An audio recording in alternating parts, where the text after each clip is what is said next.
നമുക്കിത് ഒഴിച്ച് കഴിഞ്ഞിട്ടുണ്ടെങ്കിൽ ഇതാ ഇങ്ങനെ സുഖമായിട്ട് ചിറ്റാൻ പറ്റണം. ഈ ഒരു അരിവശമൊക്കെ കണ്ട ഇതേപോലെ ഇങ്ങനെ പൊന്തി വരും കേട്ടാ. ഈ സമയത്താണ് നമ്മളിതാ നമ്മുടെ കൈ ഉപയോഗിച്ച് നമുക്കിതാ ഒരു പ്രത്യേക ടേസ്റ്റ് ഒക്കെ കിട്ടും കേട്ടാ നമ്മുടെ കറിക്ക്. ഞാൻ സ്മിത. അപ്പൊ നമ്മുടെ പാചകത്തിലേക്ക് പോയാലോ? വായോട്ടാ. ഇന്ന് ഞാനുണ്ടല്ലോ നീർദോശയും അതേപോലെ തന്നെ അതിലേക്ക് കഴിക്കാൻ പറ്റിയ നല്ലൊരു മുട്ടക്കറിയുമായിട്ട് ഉണ്ടാക്കണത്. നമുക്ക് നീർദോശ നമ്മൾ മുന്നേ ഉണ്ടാക്കിയിട്ടുണ്ട്. അതന്ന് അരിപ്പൊടിയല്ല അരിയും കുതിർത്തി അതേപോലെ നാളികേരം മാത്രം ഇട്ടിട്ടാണ് നമ്മൾ അന്ന് നീർദോശ ഉണ്ടാക്കിയത്. ഇന്ന് നമ്മൾ ഉണ്ടാക്കുന്ന നീർദോശനെ ചിലവർ പാലടാന്നൊക്കെ പറയൂട്ടാ. അപ്പൊ ഞാനിതാ വറുത്ത അരിപ്പൊടിയാണ് എടുത്തിട്ടുള്ളത്. അപ്പൊ നമ്മൾ എത്രയാണോ വറുത്ത അരിപ്പൊടി എടുക്കണേ അത്രയും സെയിം അളവിൽ തന്നെ നാളികേരം കൂടി എടുത്തോളൂ കേട്ടാ. പിന്നെ ഇതിലേക്ക് വേണ്ടത് നമ്മൾ ഇതാ ഒരു കോഴിമുട്ട. അപ്പൊ ഞാൻ എടുത്തിട്ടുള്ളത് ഇപ്പോൾ 2 ഗ്ലാസ് അരിപ്പൊടിയും അതേപോലെ തന്നെ 2 ഗ്ലാസ് നാളികേരമാണ് എടുത്തോണേ. അതിലേക്കാണ് നമ്മൾ ഒരു കോഴിമുട്ട ഉപയോഗിക്കുന്നത് കേട്ടാ. അപ്പൊ ഈ മൂന്നും കൂട്ടിയിട്ട് നമുക്ക് നന്നായിട്ട് അരച്ചെടുക്കണം. അപ്പൊ ആദ്യം നമ്മൾ അരിപ്പൊടിയും നാളികേരവും കൂട്ടി നന്നായിട്ട് വെണ്ണ പോലെ അരച്ചെടുക്കുക. അതിനുശേഷം അതിൽ നമ്മുടെ കോഴിമുട്ട ഇട്ടിട്ട് ഒന്ന് കറക്കിയെടുത്താൽ മതി കേട്ടോ ജാറിലെ. അപ്പൊ ഞാനിത് അതേപോലെ ഒന്ന് അരച്ചെടുത്ത് കൊണ്ടുവരാം.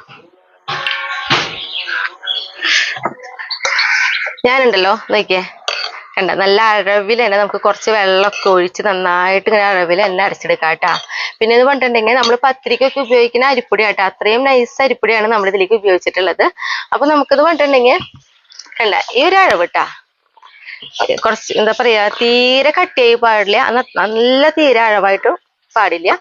എന്നാൽ ഭയങ്കര നൈസായിട്ടായിരിക്കും നമ്മൾ ഈ ദോശ ഉണ്ടാക്കിയെടുക്കാം കേട്ടാ. അപ്പൊ ഞാനിതാ തീ കത്തിച്ച് ഒരു പാൻ അടപ്പത്ത് കയറ്റിയിട്ടുണ്ട്. ഈ പാൻ നന്നായിട്ട് ചൂടാവണ്ട, ചെറിയൊരു ചൂടായി വന്നാൽ മതി കേട്ടാ. പാൻ ചൂടായി വരുമ്പോഴേക്കും നമുക്കിതാ ഇതിലേക്ക് ഇത്തിരി ഉപ്പായിട്ട് ഇട്ട് കൊടുക്കണുള്ളൂ. കൂടുതൽ ഉപ്പായി പോവായിരിക്കോ. എന്നിട്ട് നമുക്ക് നന്നായിട്ട് ഒന്ന് ഇളക്കി കൊടുക്കാം കേട്ടാ.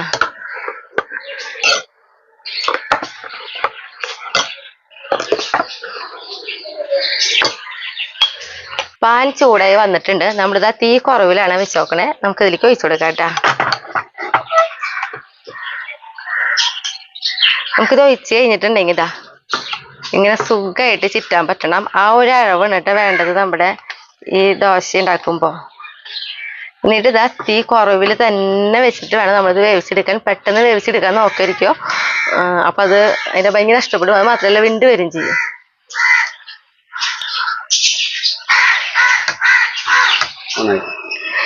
നോക്കിയേ ഈ ഒരു അരിവശമൊക്കെ കണ്ട ഇതേപോലെ ഇങ്ങനെ പൊന്തി വരും കേട്ടാ. ഈ സമയത്താണ് നമ്മളിതാ നമ്മുടെ കൈ ഉപയോഗിച്ച് നമുക്കിതാ ഇങ്ങനെ പതുക്കെ മടക്കിയെടുക്കാം. അതേപോലെ ഈ സൈഡിൽ നിന്ന് കേട്ടാ.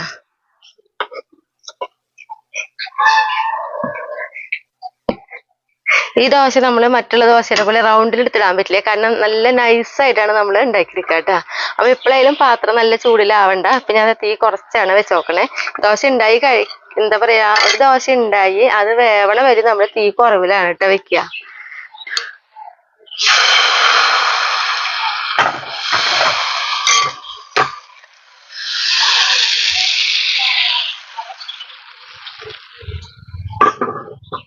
അപ്പൊ ഓരോ ദോശ ഉണ്ടാക്കി കിട്ടാൻ കുറച്ച് സമയം പിടിക്കും. അപ്പൊ നമുക്ക് ഇതിലേക്ക് നമ്മൾ മുട്ടക്കറിയാണല്ലോ ഉണ്ടാക്കണേ.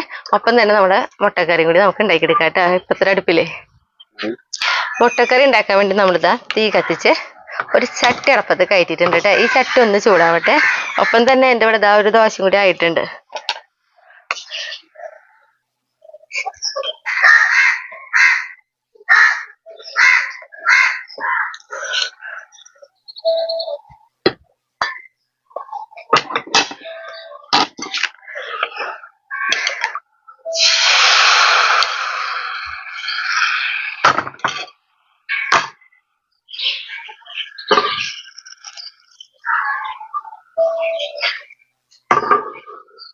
ചട്ടി ഇതാ ചൂടായി വന്നിട്ടുണ്ട്. അതിലേക്ക് നോക്കി നമ്മളൊരു 2 ടീസ്പൂണിന്റെ അടുത്തേക്ക് വെളിച്ചെണ്ണ ഒഴിച്ചു കൊടുക്കുന്നുണ്ട് കേട്ടാ.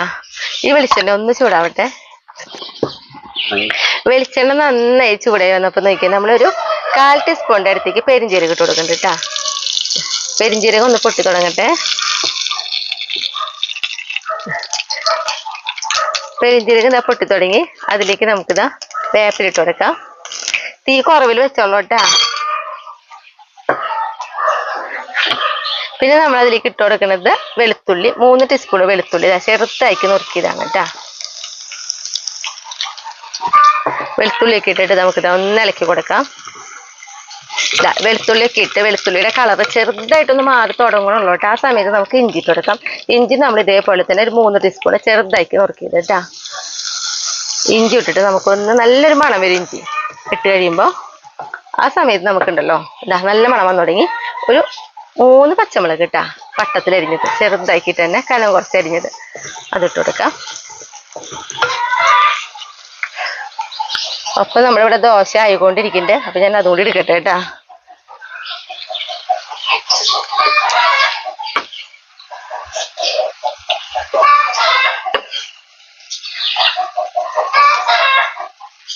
പച്ചമുളകൊക്കെ ഇട്ട് ഇതാ മൂത്ത് വരുമ്പോൾ പൊടികളൊക്കെ ഇട്ട് കൊടുക്കാം കേട്ടോ. പൊടികൾ ഇട്ട് കൊടുക്കുമ്പോൾ തീ കുറവിലാണ് നമ്മൾ വെച്ചിട്ടുള്ളത്.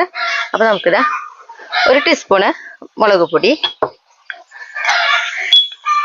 അതേപോലെ തന്നെ ഇതാ ഒരു 1.5 ടീസ്പൂണ് മല്ലിപ്പൊടി, പിന്നെ നമ്മളിതാ ഗരം മസാല കേട്ടാ 1/2 ടീസ്പൂണ് ഗരം മസാല, പിന്നെ നമുക്കതിലേക്ക് ഇതാ മഞ്ഞൾപ്പൊടി കൂടി ഇട്ട് കൊടുക്കാം. മഞ്ഞൾപ്പൊടി ഇതാ ഒരു 1/4 ടീസ്പൂണ് മഞ്ഞൾപ്പൊടി. പിന്നെ നമ്മൾ അതിലേക്ക് ഇട്ട് കൊടുക്കുന്നത് നമ്മുടെ കാശ്മീരി മുളക് പൊടിയാണ് കേട്ടോ. അതൊരു 3/4 ടീസ്പൂൺ ഇട്ട് കൊടുത്തിട്ടുണ്ട്. ഈ പൊടികളിലൊക്കെ ഒരു പച്ചക്കുത്ത് പോണ വരെ നമുക്കിത് ഇളക്കി കൊടുക്കാം.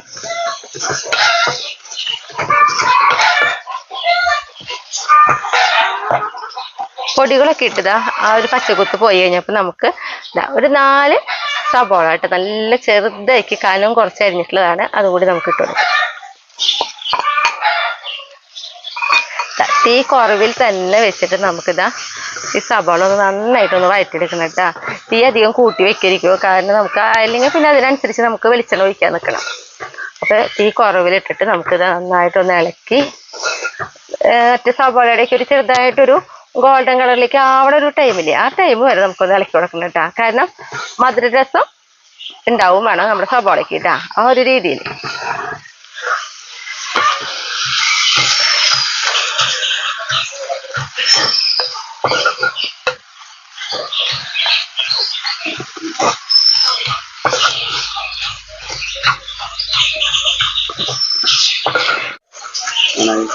നോക്കിയാൽ നമ്മൾ സബോളയൊക്കെ ഇട്ടിട്ട് നമ്മുടെ ഈ സബോള ഉണ്ടല്ലോ ഒരു മധുരരസം ഇങ്ങനെ പോയി തുടങ്ങണ ഒരു ടൈം ഇട്ടാ അന്ന് ചെറുതായിട്ടൊരു മധുരരസം ഉണ്ടാവും വേണം.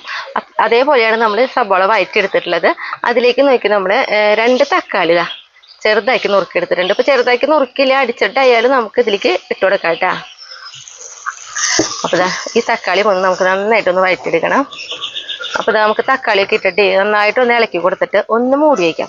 അപ്പൊ ആ തക്കാളിയൊക്കെ പെട്ടെന്ന് തന്നെ നമുക്കത് വെന്ത് കിട്ടും കേട്ടാ. തീ കുറവിൽ ഇനിയായിട്ട് ചെയ്യണത് ഇതെല്ലാ കാര്യങ്ങളും തീ കൂട്ടിന്നധികം വെക്കണ്ട. അപ്പൊ ഞാനിത് മൂടി വെച്ചിട്ടുണ്ട്. തക്കാളി ഒന്ന് വെന്ത് കിട്ടട്ടെ. തക്കാളിയൊക്കെ ഇട്ടിട്ട് നോക്കി ഒരു 5 മിനിറ്റ് നേരം നമ്മളിതാ മൂടി വെച്ചിട്ട് ഇതാ നന്നായിട്ട് കുക്ക് ചെയ്തെടുത്തിട്ടുണ്ട്. ഇടയിലൊന്ന് 2 വട്ടം ഞാനൊന്ന് മൂടി തുറന്ന് ഇളക്കി കൊടുത്തിട്ടുണ്ട് കേട്ടാ. തീ കുറവിലാണല്ലോ നമ്മൾ ചെയ്യണേ. തീ കൂട്ടി വയ്ക്കിരിക്കും കേട്ടോ, അപ്പൊ അടിയെ പിടിക്കും. ഇനി നമ്മൾ ഇതിലേക്കുണ്ടല്ലോ കുറച്ച് വെള്ളം ഒഴിക്കാം. 1 ഗ്ലാസിന്റെ അടുത്തേക്ക് നമ്മൾ വെള്ളം ഒഴിച്ചിട്ടുണ്ട്. നന്നായിട്ടൊന്ന് തിളക്കിട്ട് കേട്ടാ. നല്ല ഗ്രേവിക്കുള്ള രീതിയിലായിട്ട് നമ്മൾ മുട്ടക്കറി റെഡിയാക്കണേ. ഒപ്പം തന്നെ നമുക്ക് ഇതിലേക്ക് ആവശ്യത്തിനുള്ള കുറച്ച് ഉപ്പും കൂടി ഇട്ട് കൊടുക്കാം കേട്ടാ. ഉപ്പൊക്കെ നമ്മൾ ആദ്യം കുറച്ചിടുക, എന്നിട്ട് നോക്കിയിട്ട് പിന്നെ വേണമെങ്കിൽ ഇട്ട് കൊടുത്താൽ മതി കേട്ടാ. നന്നായിട്ടൊന്ന് തിളക്കട്ടെ. ഒപ്പം നമ്മുടെ ഇവിടെ നോക്കിയേ ലാസ്റ്റ് ദോശ നമ്മൾ ഉണ്ടാക്കി കഴിഞ്ഞു കേട്ടാ.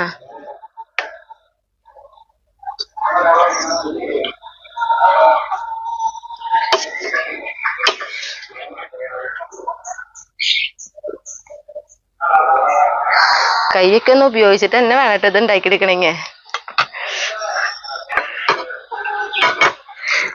കുറച്ച് വെള്ളമൊക്കെ ഒഴിച്ചിട്ട് നോക്കിയാൽ എണ്ണയൊക്കെ ഇത് തെളിഞ്ഞ് വന്നിട്ടുണ്ട്.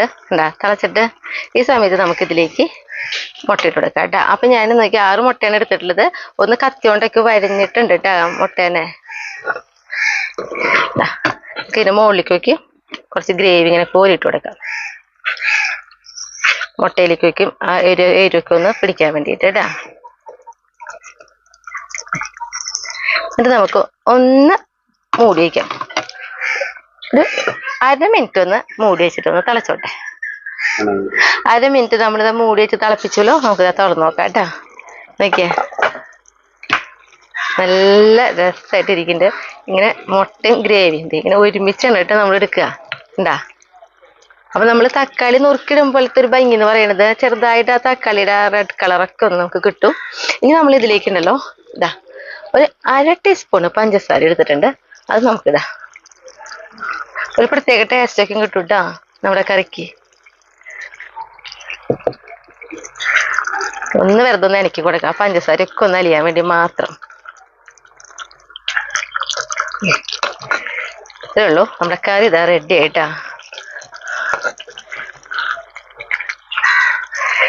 ഇനിയിപ്പോ ഇതാ ഞാൻ ഗ്യാസ് ഓഫ് ചെയ്തു. അതേപോലെ തന്നെ നോക്കി നമ്മുടെ കണ്ട എന്ത് രസമെന്നറിയോ, ഇതേപോലെ ഇങ്ങോട്ട് മുട്ടക്കറിയും ഇതും കൂടി കഴിക്കുമ്പോഴുണ്ടല്ലോ പ്രത്യേക ടേസ്റ്റൊക്കെയാണ്. അപ്പൊ ഇനി ടേസ്റ്റ് ചെയ്യാൻ വേണ്ടിയിട്ട് ഞാൻ ഷാരിനെ വിളിക്കട്ടെ കേട്ടാ. അത് നമ്മുടെ കയ്യിലൊക്കെ ഒന്ന് ഇതിൽ വെച്ചിട്ട് അതൊക്കെ ഒന്ന് അടച്ചു വെക്കാം. ഷാരിനെ വിളിച്ചിട്ട് വരട്ടെ.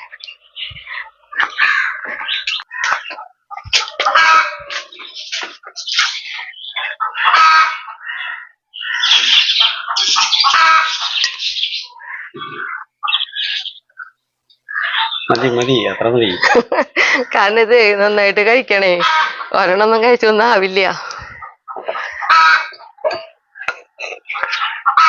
അങ്ങനെയല്ല, ഇത് ഞാൻ കഴിച്ചാ ഒക്കെ എനിക്ക് കഴിക്കാനുള്ളതല്ലോ, അങ്ങനെയല്ലല്ലോ.